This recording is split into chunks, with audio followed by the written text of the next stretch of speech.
we're no strangers to this practice. It goes by many different names: exercise, sometimes eating, shopping, holidays. Basically, it almost includes. The only difference is that in many of those examples, we move about our daily lives seeking things. We go on holidays seeking new places where everything is new. We buy new things so that we may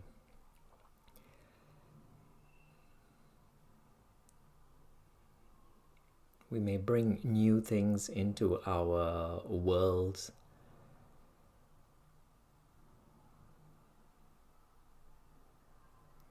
We often travel the world and move about us seeking out new experiences, and in many ways some teachers remind us that what we are in fact doing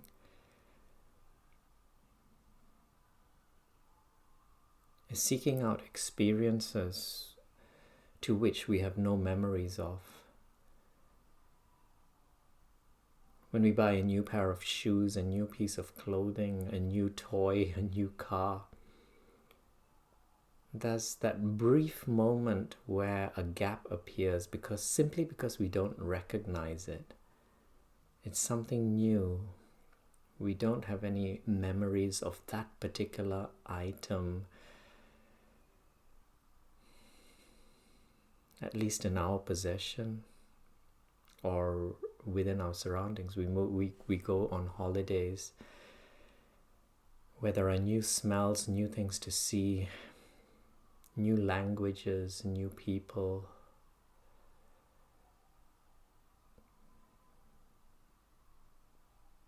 Seeking out that which we do not recognize, just so that we may experience that gap of silence, that gap where there is that moment where we don't recognize, where we have no recollection of that item, and we bask in that silence.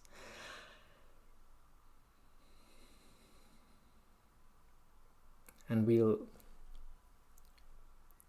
I'm just giving us words to contemplate on. This may not be your truth, but just for us to consider. And very often we buy that new pair of shoes, that new car, that new home. And it's an extremely thrilling experience for the brief few moments before which we begin creating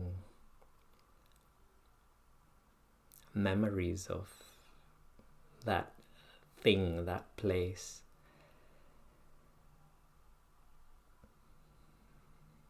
And then memories are created,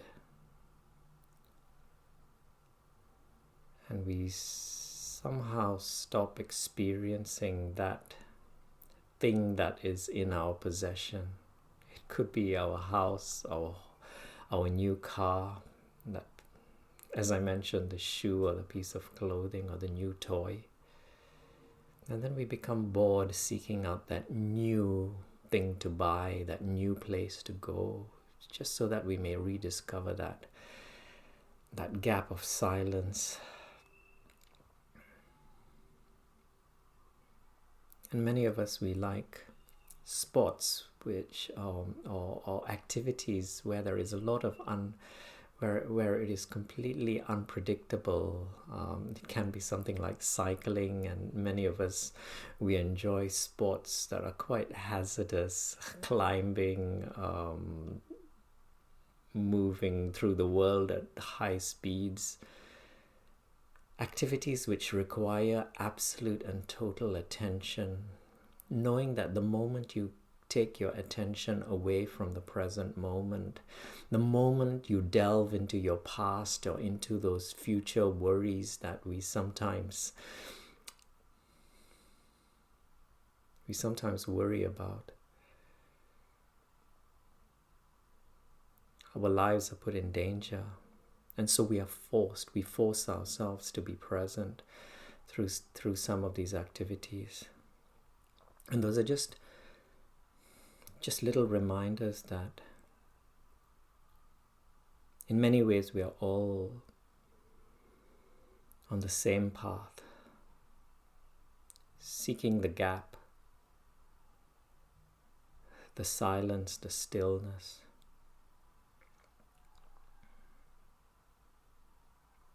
And in today's practice, we move about the same activity. It's very similar, but the only difference is that we are seated here. We're not going on holiday. We're not on bicycles. We're not climbing mountains. We're not shopping. We're simply withdrawing ourselves from the world around us just for this hour that we have together.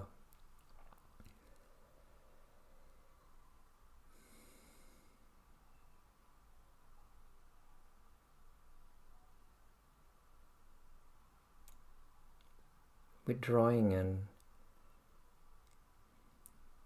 reminding ourselves of the different tools that we have always had access to.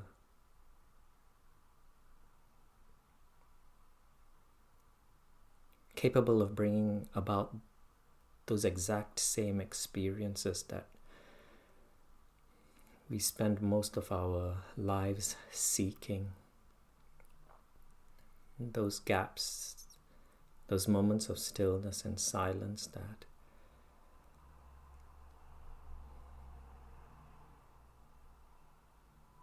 have always been with us.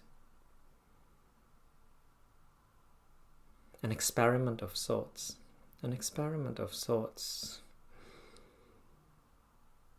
Exploring these tools and noticing what happens.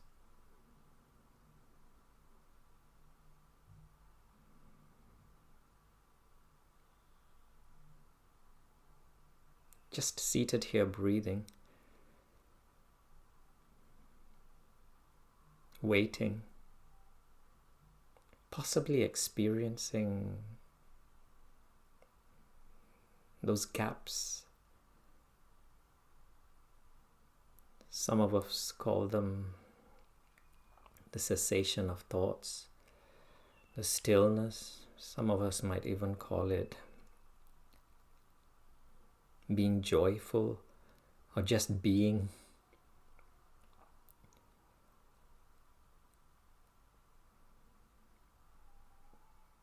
Entering into this little lab that we have created for ourselves. Possibly discovering that these very experiences that we seek in this world around us and outside of us have always been within us. And we have the ability to allow it to flow through us and out of us into the world.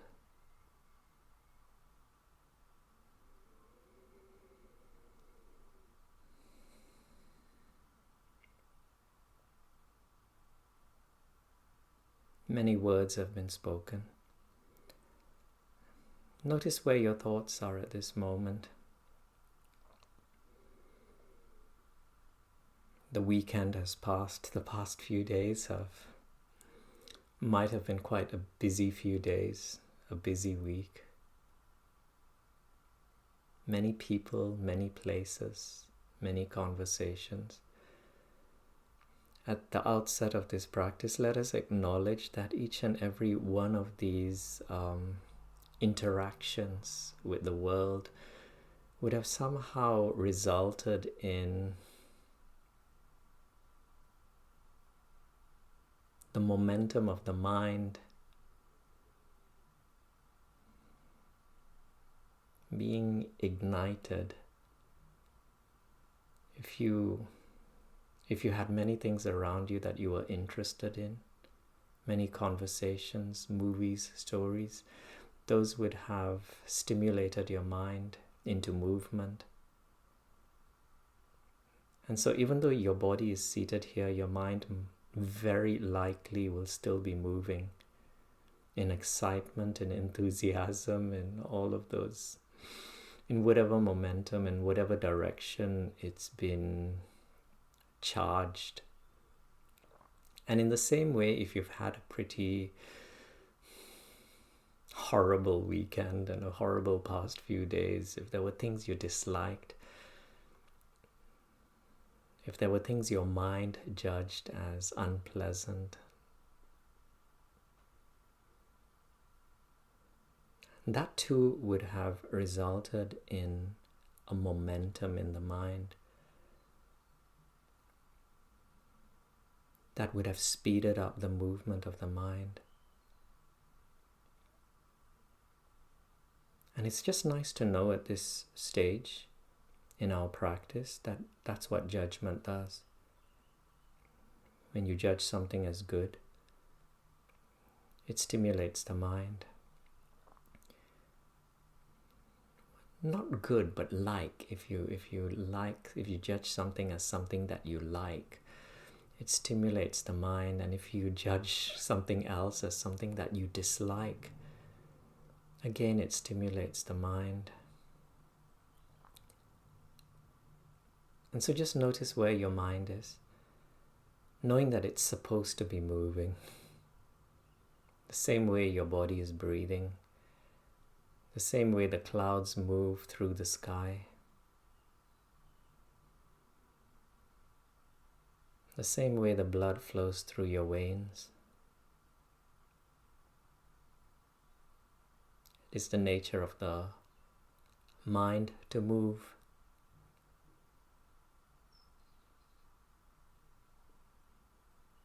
But how do you know that the mind is moving?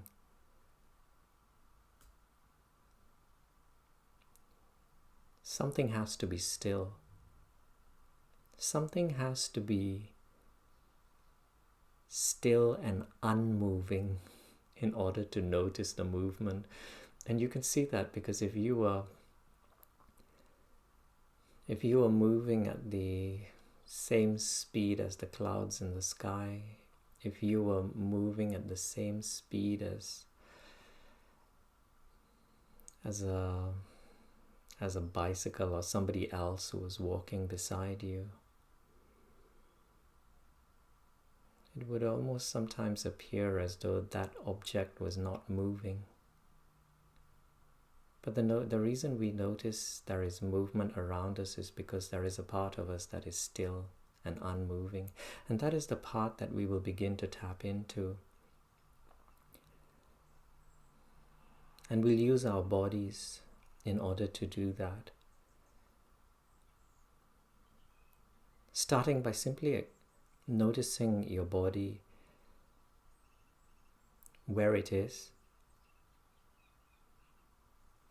Noticing the posture that your body has adopted. Noticing the surface upon which your body is resting on.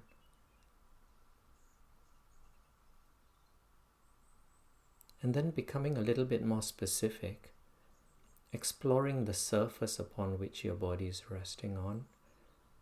How soft or hard is that surface? Notice the way in which your body is supported. Notice the way in which your body molds the body's shape to achieve that perfect balance. If you're on a soft surface, notice how that surface molds itself to the shape of your body.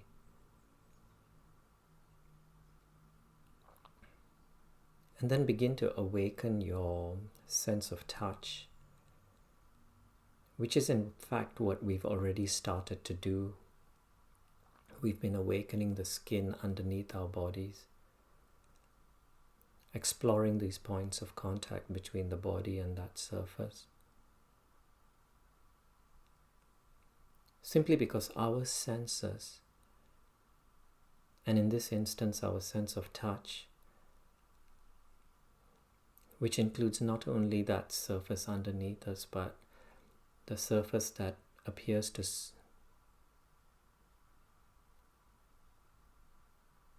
cover all of the surfaces around our body. Our skin, the skin on our arms,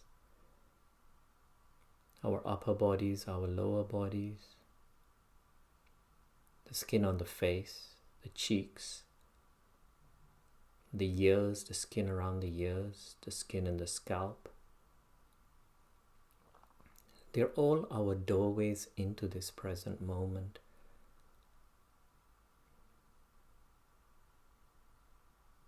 This present moment that does not appear to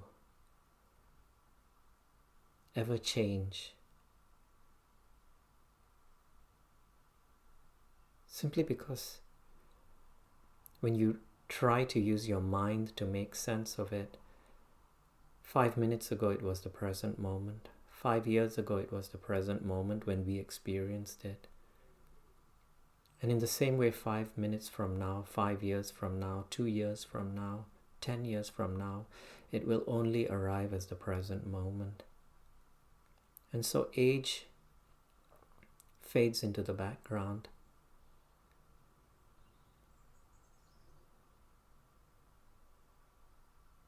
Because the child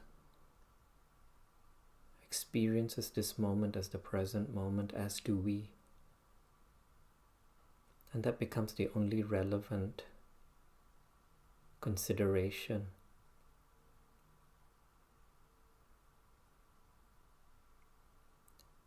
And we begin to tap into this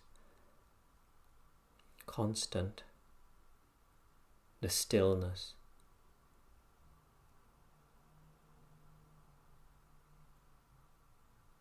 Once again, bringing our attention to the mind and giving it permission to move.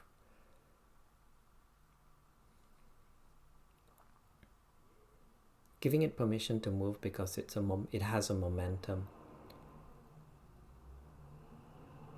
And if you like to understand this momentum a little bit more, it's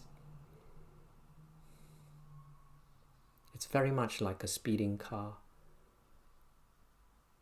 And each one of us, our minds are moving at a different speed, simply because of the experiences we've had in our own lives, all unique lives, different parts of the world, different parents, different books, different movies, different people, different conversations.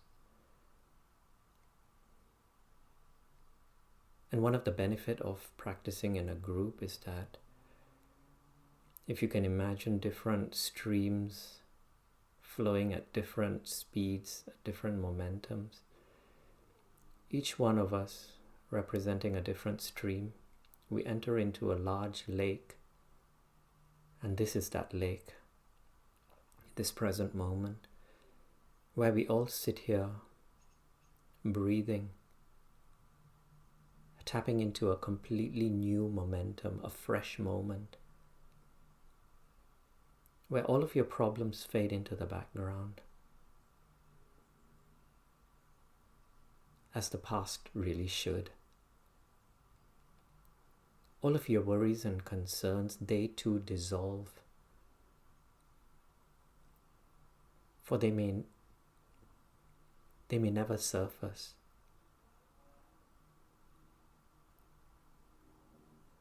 As we tap into the present moment and become the masters of our own destiny.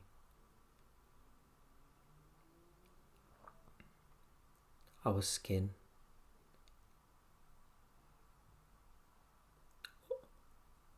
becoming our doorways into the present moment. Feeling the texture of your clothing. Let's just focus on the sleeves. your arms,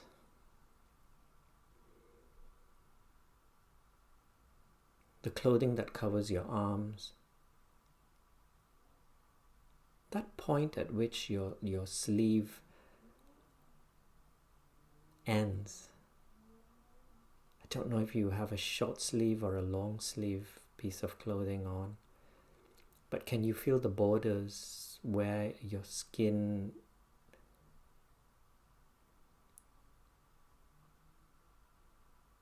is exposed?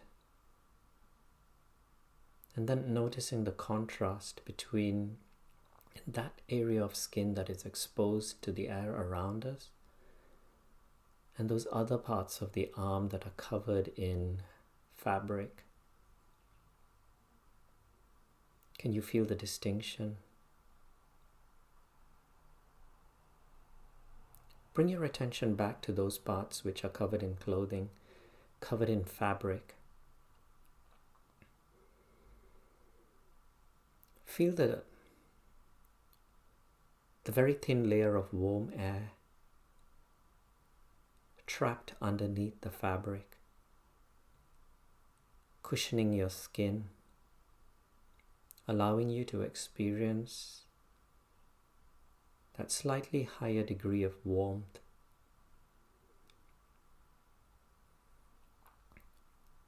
Notice that my voice is guiding you towards sensations, and most of these sensations are neither too interesting nor are they too repulsive. You might even call them boring. You might even call these sensations completely boring.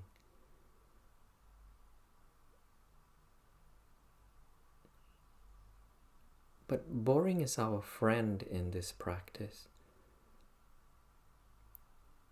Initially, you begin to recognize that one reason you could be bored, one reason we often get bored during such practices is because we begin to think about our skin, think about the warm air, think about the fabric.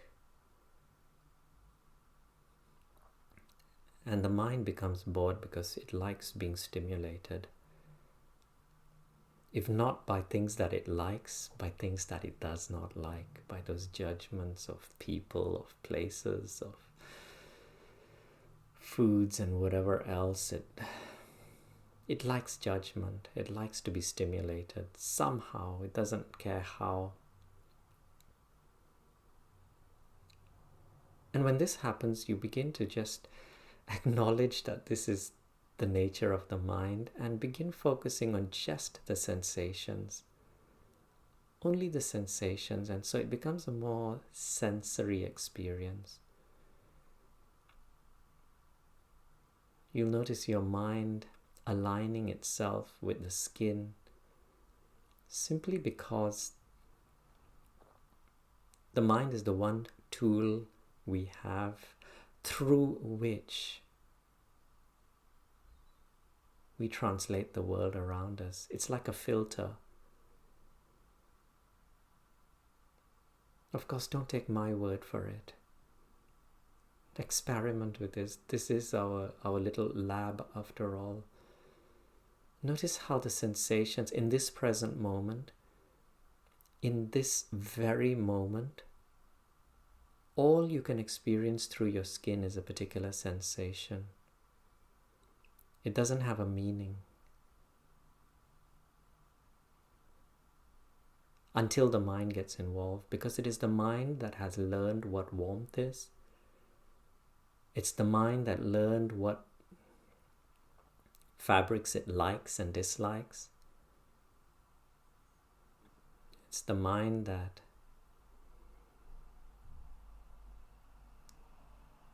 translates all of these sensations that are entering into our experience through our skin at this moment. And in order for the mind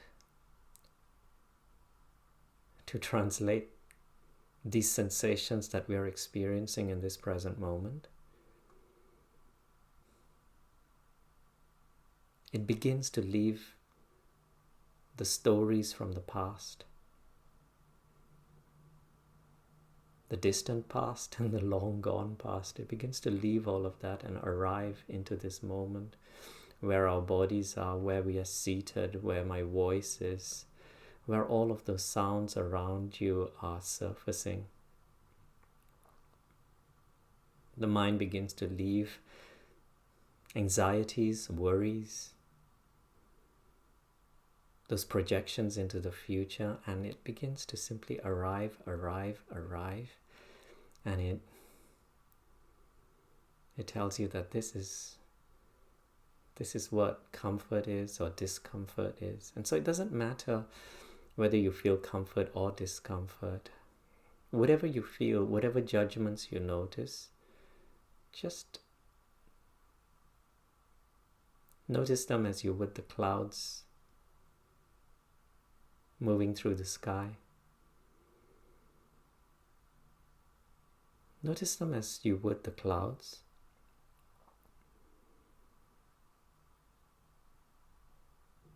With that space that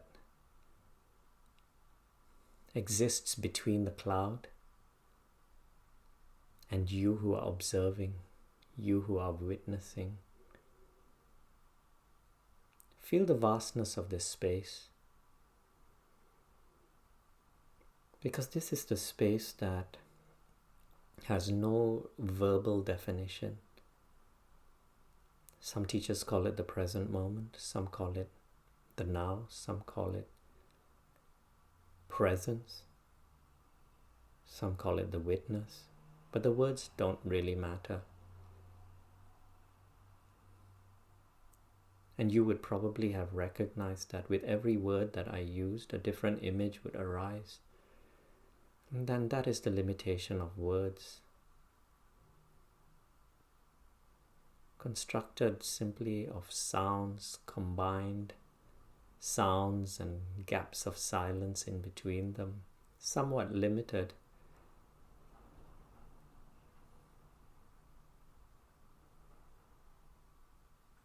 In conveying such experiences. And so we bring ourselves back to the skin, to the present moment. And a part of this practice is, in fact, one of the most important parts of this practice is to not be hard on yourself when you are unable to remain in the present moment. It's to allow yourself to drift away. Allow your mind to take you wherever it chooses to take, because in that allowing, you activate the witness. You anchor yourself into the stillness of this moment.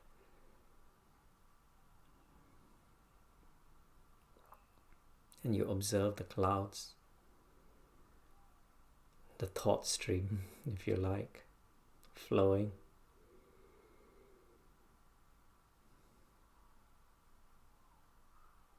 Let's use the stream as a visualization practice. Let's remember some of those moments in our history, perhaps distant history, maybe long gone, where you felt agitated, frustrated, anger, sadness. But don't feel it for too long, because that's just an example of what it feels like to be trapped in the stream. That's what it feels like to let the currents of the stream carry us. Moving past, future, worrying, thinking, remembering, comparing. Not only our own past and our own future, but sometimes it also includes, in this stream, you'll find yourself comparing yourself to others. you'll find yourself trying to live up to standards, certain standards created through the advertising industry, through parents who possibly thought they were doing the best for us, teachers, report cards, those grades that universities, schools, and colleges give us based on a particular standard, a particular academic discipline.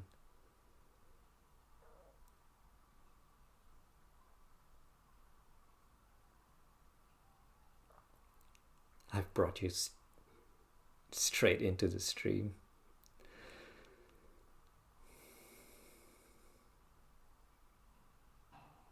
And notice how when you felt frustrated and angry and sad and all of the one or more of those emotions, there was struggle, there was lack of clarity. You sometimes wanted to hurt the people around you, and sometimes we wanted to hurt ourselves. We wanted to punish ourselves for feeling those emotions. This is a practice where we let go of the judgments, and we recognize this momentum, and then we allow the momentum to carry us initially, simply because, just like a speeding car, you don't attempt to slam on its brakes because it could cause an accident. The car could skid, the occupants of the car could be injured. And that's what we sometimes think meditation practices are, that the mind is supposed to come to an absolute stop, where we're supposed to experience the stillness we see in some of the statues and we read of in some of the books. But no, initially it's the recognition that there is this momentum that is carrying us. And some of you may actually be going through very turbulent periods in your life. But it begins by simply relaxing your muscles. And I'll ring the bell. And when I ring the bell, I'll ring the bell a few times. And each time I ring the bell, invite these sound waves into your body. And then allow the sound waves to pass through all the way to the other side of the body.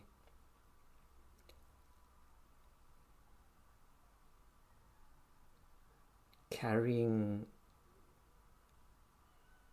away all those little pockets of tightness and tension that you may be holding within your body.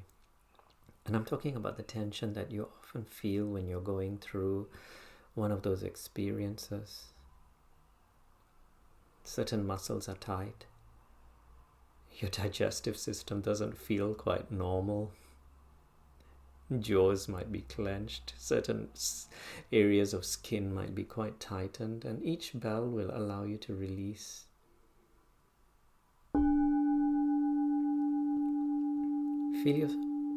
Why not begin with the skin? Feel the skin loosening.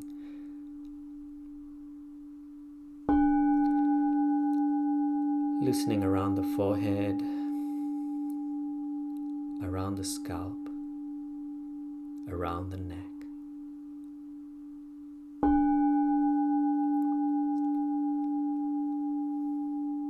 And then penetrating deeper into the muscle, the bone, and now you can allow it to begin spreading through your arms, your chest muscles,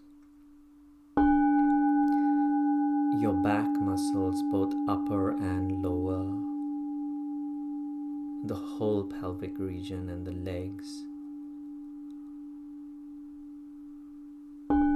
If you can imagine yourself in the stream, I don't know if you've ever been on one of those bodies of water where you can simply allow the current to carry you, where you know it's just going to carry you the more you relax, the more you release the struggle.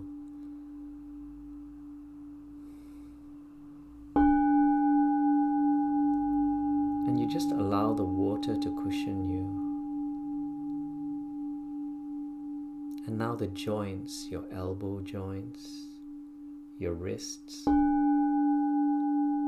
joints within your fingers, the joints within your knees.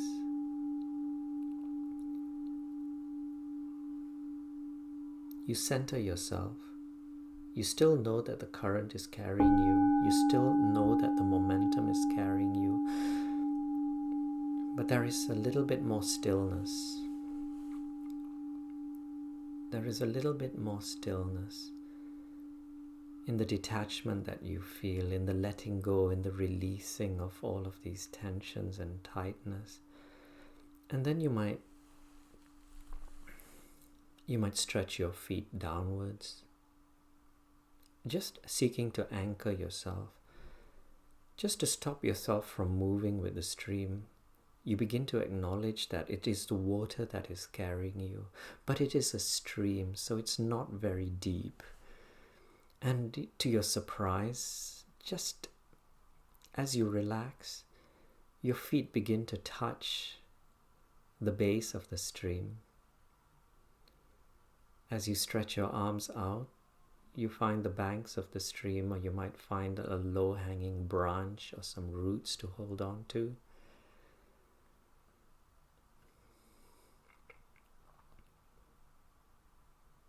And then you stop yourself from moving by holding on to one of these roots or branches.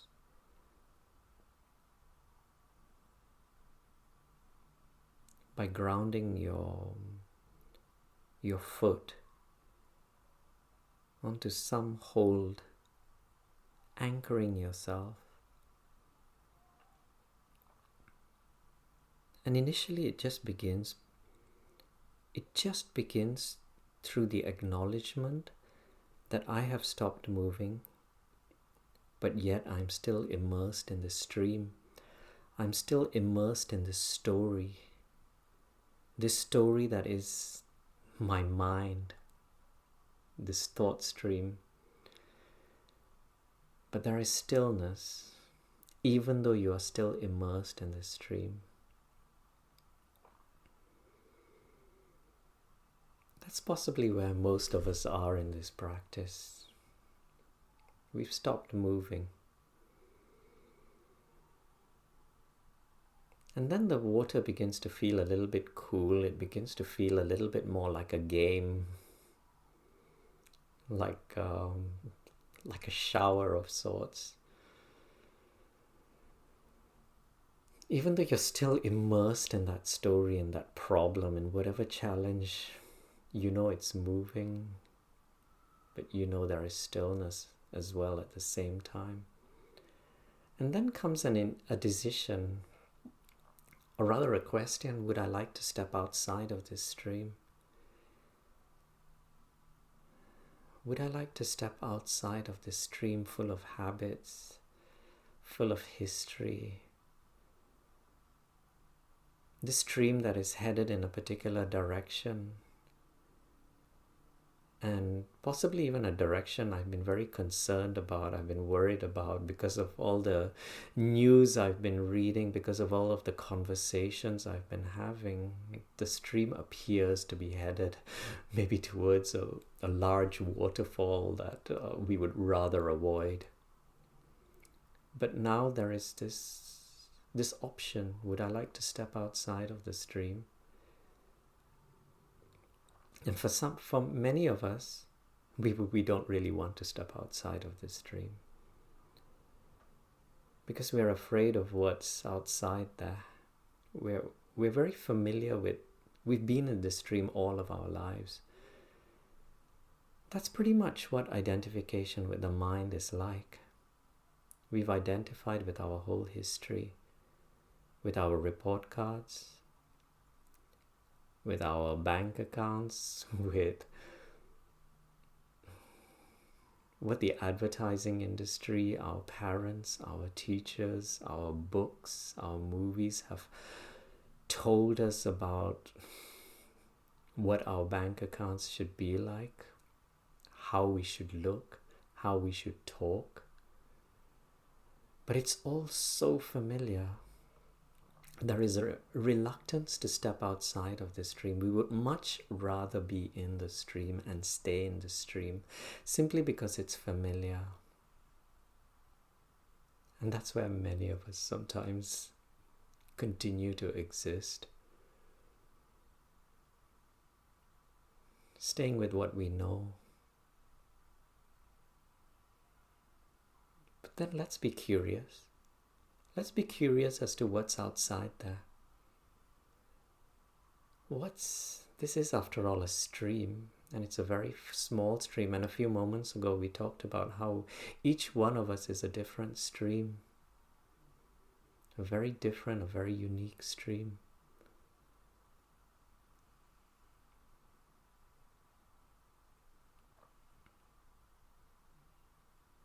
It might take a little bit of courage to step outside of the stream into the unknown. Literally the unknown.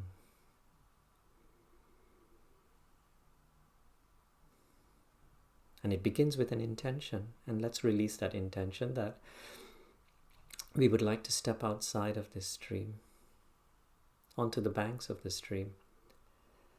And we act immediately, because the more we stay in this stream, we will find reasons why we shouldn't step outside of the stream. We will enter into the thought process where one thought leads to another, and we will begin justifying why we should stay here. And so instead, we reach out, we take hold of the branch or the root, and we pull ourselves out. And now we begin to walk away from the stream. Not reflecting too much, just walking away from the stream. And if you can visualize yourself, feel the grass under your feet. Feel how soaked your clothes are. But then you begin,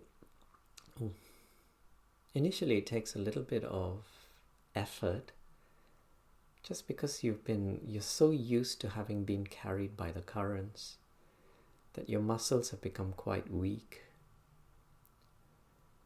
But with each step that you take, your muscles become stronger. You grow in confidence, and then you open your eyes. You smell the air. You feel the sunshine on your skin. You notice how heavy your clothes are because of how wet they are. You feel the weight and the discomfort of the clothes. Carrying all those droplets of water, carrying all those droplets of memories and anticipations. But as we walk onto the banks of this stream, as we walk further away from the stream, the warm sunshine, it magically begins to dry our clothing. The droplets, they begin to evaporate. The clothing becomes lighter, our bodies begin to feel lighter. You feel the grass, you open your eyes, you notice the fields that surround you. You notice the forests in the horizon, and behind the forests come the hills, come the mountains. So much space, so much that we were completely oblivious of when living within that stream. We breathe. Let us breathe now. But before we breathe, let us sit. Visualize yourself climbing into your body now. Whatever posture it is that you have adopted in this practice, whether seated or lying down, whether on a chair or on a cushion on the floor. Climb into your body. Anchor yourself. In the background, you can still hear the bubbling and the gurgling of the stream. Sometimes very curious about the stream, that you may glance back at it and you may notice its sparkling, its movements, the reflection of light. Sometimes you get so enticed with what you see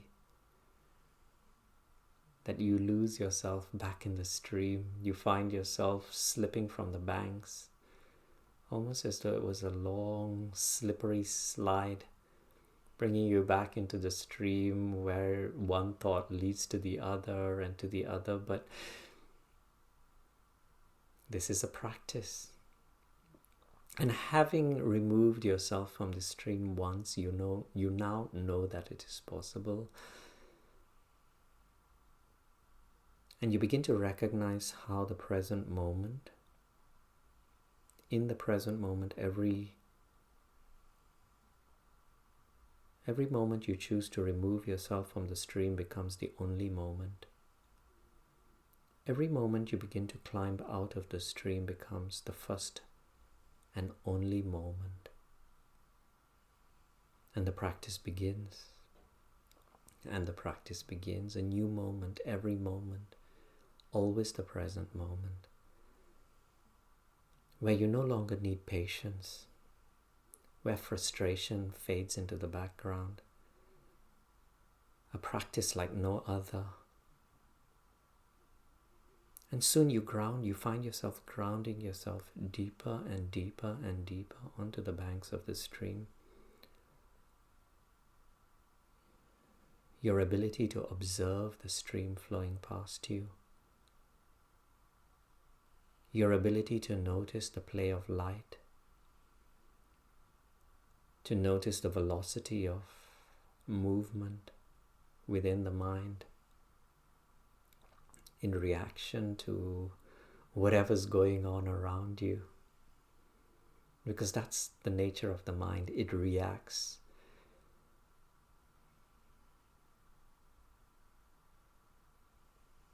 To the environment around you. And you might even notice that during this practice. If the doorbell rang, a thought arises. If you hear somebody's mobile phone ringing, even your own mobile phone, you'll notice thoughts arising. Could it be an important call? Why are they talking on the phone? Roadworks, cars, each one of these environmental issues affecting the mind. And so the mind is constantly moving. But we ground ourselves into this space that is on the banks of this stream, where there is no movement, where there is stillness, where there is silence, observing, noticing, witnessing. And now that you are seated here, bring your attention to the very fact that you're breathing. It'll help us to ground ourselves a little bit more into the present moment. Up until now, we've been exploring our sense of touch through our skin, the interaction between our body and the world around us and outside of us. Now let's explore this relationship with our breath, the air that is moving into our bodies and then being released as our exhalation. Again, just focusing on the very simple things. The most simple, the sensations. And as you notice the sensations with interest, with curiosity, you might need a drop of effort in this. Being curious about what the breath is like right now at this moment. you'll find the mind leaving the stream, leaving the past and leaving the future and entering into this present moment. And maybe even breaking this breath into different parts, just focusing on the inflow of breath right now. Feel the temperature of the breath as it flows into your body, through your nostrils.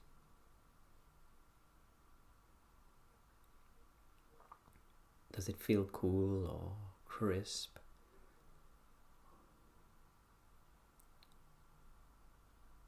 How is it that you know that it's the in-breath that you're exploring? It's because the mind is telling you that. The mind learned at some stage in its life what an inhalation is. And so it's giving meaning and showing you this is an in-breath. Like a little child, it's helping you to decipher these very simple sensations. We're beginning to learn how to use our mind as a tool, a filtering tool. Which nasal passage? That's something to be curious about. Which nasal passage are you utilizing right now? Now, as you breathe, is it the right or the left? For me, it's my right. And I've started to notice how it shifts in cycles. Cycles of half an hour, sometimes 45 minutes.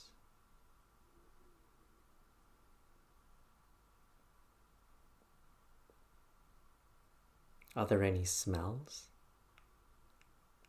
Is our body sensitive enough to pick up on the scent? And sometimes, it depends on whether you were cooking something, if you have some incense burning, if you have some perfume on you.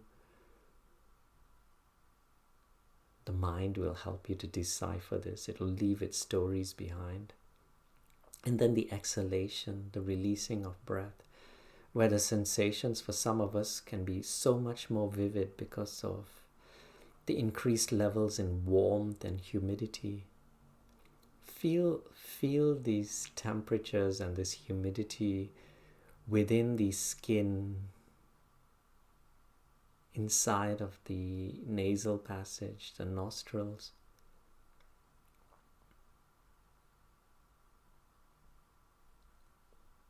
How, as you breathe out, not only can you experience it from within the nasal passage, but you might also be able to experience it around the upper lip. And as you breathe in, how deep into the nasal passage can you experience the breath?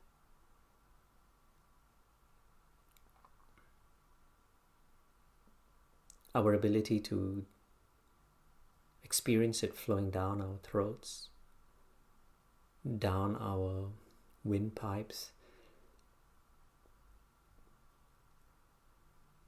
noticing the rhythm within the chest, the rising and the falling of the chest wall.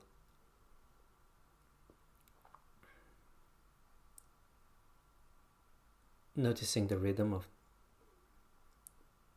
breathing as experienced through the stomach. In fact, bringing your attention to the stomach.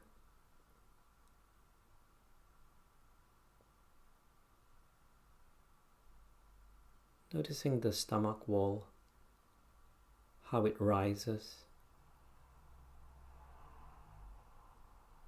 how it falls.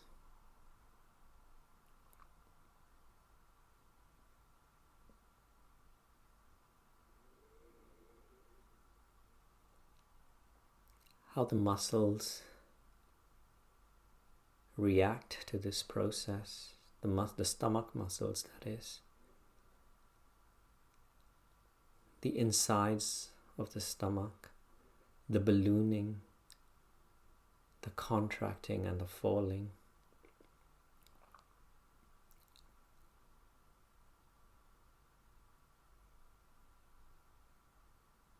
slightly altering the pace of your breathing now, which sometimes helps in anchoring the mind a little bit more deeper. Breathing in as deeply as you can, because you need that intention, and the intention comes from the mind. And so the mind assists us in this, creating this intention, and then it helps us to execute this intention by taking in as much air as you can, feeling the stomach balloon and rise as much as it can. And if you are able to pause for a few moments, and as you release and exhale, magnifying the experience of the air being released, whether it's warmth, it's humidity, the falling of the stomach wall. Noticing how the slightly altered pace in breathing has managed to anchor you more deeply onto the banks of this stream, where you've almost forgotten about the stream, where the stream continues to flow in the background, whilst our attention is in this present moment, where these fields are, where these mountains are, and not only the fields and the mountains, but the space above the fields and the mountains. This space that seems to reach up into the space above us, surrounding the clouds, reaching the moons and the suns and the stars and whatever is beyond it.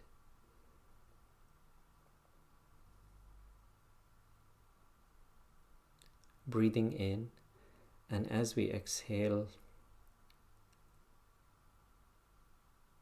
not only releasing the breath and the warm air and the carbon dioxide, but releasing our forms so that we merge into this space.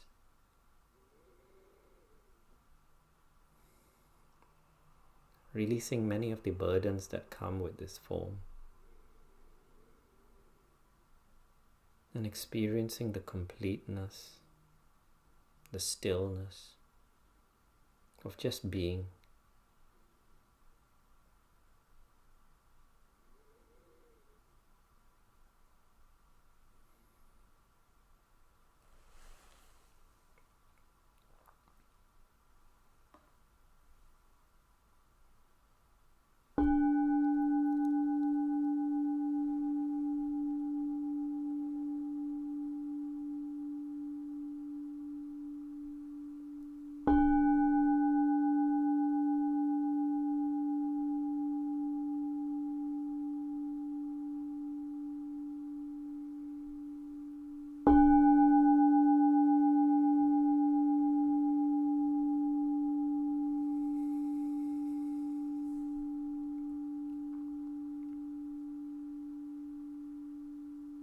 We'll bring our